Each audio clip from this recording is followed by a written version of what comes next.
बाद या मान लीजिए 5 मिनट बाद जो है सुनवाई शुरू हो जाएगी, लेकिन आज दोनों वकीलों की तरफ से क्या कुछ कहा जाएगा, क्योंकि संजय राउत ने भी, आपको याद होगा कि कल ही उन्होंने ये बयान दिया कि दोनों को बेल नहीं मिलनी चाहिए क्योंकि दोनों ने जो है सांप्रदायिक दंगे फैलाने की कोशिश की और माहौल बिगाड़ने की कोशिश की।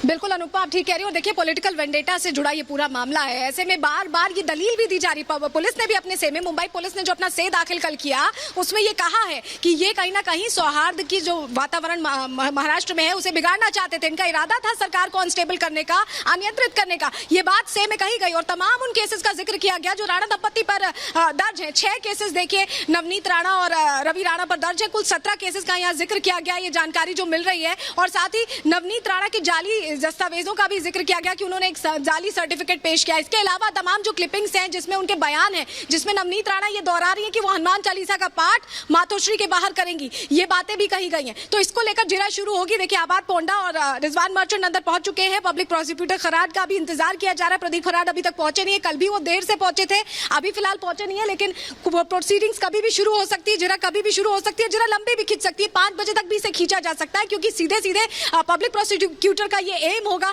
कि आज बेल की राहत ना मिले। वहीं राणा दंपत्ति के वकील कोशिश लगातार कर रहे हैं कि वो काट निकाल पाए तमाम उन चीजों का, तमाम उन आरोपों का जो पब्लिक प्रोसिक्यूटर या मुंबई पुलिस की तरफ से अपने जवाब में कहे गए। तो साफ तौर पर थोड़ा इंतजार और करना होगा। थोड़ी देर में सुनवाई शुरू होने वाली है। और देखिए, अगर पूरे स्टेट को देखें तो महाराष्ट्र की राजनीति इस हनुमान चालीसा के पाठ लाउडस्पीकर प्रकरण के बीच बहुत तेज है। और नवनीत राणा को अगर बेल मिलती है तो बहुत बड़ी राहत होगी, क्योंकि अभी तक ये देखा गया है कि उन्हें बॉम्बे हाईकोर्ट से भी झटका लगा। आपको याद होगा कि एफआईआर रद्द करने की जो राजद्रोह 124A का मामला जो था उसको रद्द करने की मांग की गई थी, तो उसको भी खारिज कर दिया गया था कोर्ट की तरफ से। और अगर सेशंस कोर्ट से भी राहत नहीं मिलती, आज क्या होगा इस पर निगाह टिकी है, तो उसके बाद हाई कोर्ट का ही रुख करना पड़ेगा। तो ऐसे में थोड़ा इंतजार और जिरा शुरू होगी। और तमाम जो ग्राउंड्स हैं वो लगाए गए हैं। रिजवान मर्चेंट लगातार ये कह रहे हैं, पोंडा लगातार ये कह रहे हैं कि जो धारा 124 है, देशद्रोह की जो धारा लगाई गई है, राजद्रोह की, वो गलत है, वो सरासर गलत है। क्योंकि दोनों चुने हुए प्रतिनिधि हैं, सांसद हैं और विधायक हैं, और उनकी ऐसी कोई मंशा नहीं थी कि वो सरकार को अनस्टेबल करे।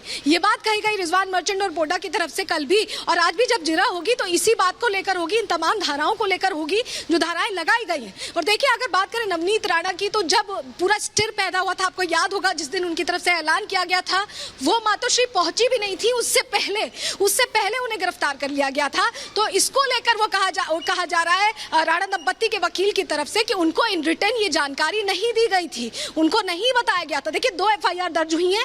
जब ये कहा गया, ये दलील दी गई रिजवान मर्चेंट और पोंडा की तरफ से, तो कोर्ट ने कहा कि दूसरी एफआईआर में 72 घंटे पहले बताना पड़ेगा, गिरफ्तारी से पहले, एक्शन से पहले बताना पड़ेगा। तो ये उनके लिए पॉजिटिव रहा था। लेकिन इससे पहले एक और प्ली उनकी तरफ से दायर की गई थी थर्सडे को, जिसमें उन्होंने बृहस्पतिवार को ये कहा था कि उन्हें घर का खाना मिलना चाहिए। लेकिन उसको लेकर भी देखिए मना कर दिया गया था कोर्ट की तरफ से, क्योंकि इसमें हेल्थ रीजंस जरूरी होते हैं। हेल्थ रीजंस की बिना पर ही घर का खाना खाने की परमिशन दी जाती है। तो अभी तक राणा दंपत्ति के लिए बहुत राहत कोर्ट से नहीं आई है। तो आज क्या राहत की खबर मिलेगी? क्योंकि जिस तरीके से आपको याद होगा, बिल्कुल सही बात आप कह रहे हैं कि कई इसमें ऐसी चीजें हुई जो लगातार नवनीत राणा के वकील की तरफ से कही जा रही कि कानून के खिलाफ है। लेकिन आपको याद होगा, देखिए, नवनीत राणा ने लोकसभा स्पीकर को एक चिट्ठी लिखी जिसमें उन्होंने बताया कि जेल अधिकारी उनके साथ कैसा सलूक करें। लेकिन दूसरी तरफ क्या माना जाए कि जो पब्लिक प्रोसिक्यूटर है, आज वो ग्राउंड्स के तौर पर उन वीडियोस को भी शामिल कर सकते हैं जो मुंबई पुलिस कमिश्नर की तरफ से जारी किए गए थे। आपको याद होगा, ट्वीट करके उन्होंने एक वीडियो जारी किया था जिसमें नवनीत राणा जो है आराम से चाय पीती हुई नजर आई थी। हालांकि उसके बाद उनके वकील की तरफ से और उनके ऑफिस की तरफ से जो है इसका बचाव भी किया गया था।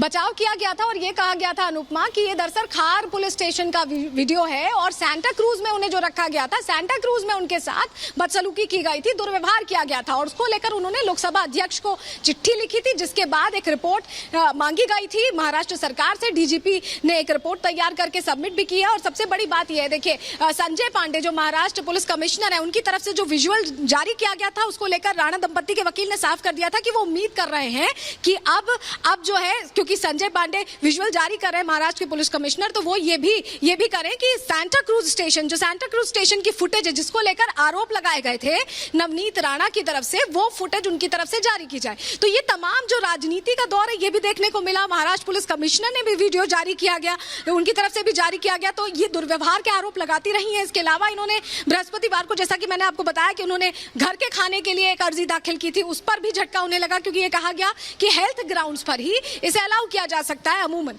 लेकिन फिलहाल अभी रवि राणा तलोजा जेल में, नवनीत राणा भायखला जेल में है और आज सेशंस कोर्ट जो सुनवाई करेगा उसमें यह तय हो जाएगा कि क्या राहत मिलने वाली है या इनके लिए आफत बरकरार रहने वाली है। देखिए 2:45 का समय तय किया गया था, 2:48 हो चुके हैं और कल देखा गया था जो पब्लिक प्रोसिक्यूटर थे प्रदीप खराड़, वो थोड़ी देरी से आए थे। अभी वो आए हैं या नहीं, पहुंचे हैं या नहीं, इसको लेकर अपडेट का इंतजार है, लेकिन सुनवाई का समय 2:45 का ही तय था। और अभी अगर हम देखें तो ये केस काफी ज्यादा चर्चित हो चुका है, एक नए मोड़ पर आ चुका है, क्योंकि महाराष्ट्र में हनुमान चालीसा लाउडस्पीकर को लेकर विवाद कितना गहराया हुआ है ये किसी से छुपा नहीं है। आपको याद है कि कल औरंगाबाद में एक बड़ी रैली करने वाले हैं राज ठाकरे, मुद्दा वही है, 3 तारीख तक का अल्टीमेटम उनकी तरफ से दिया गया है। ये भी बार बार कहा गया है मुंबई पुलिस की तरफ से कि दरअसल ये पूरा जो प्रकरण है इसको भुनाने की कोशिश राणा दंपत्ति की तरफ से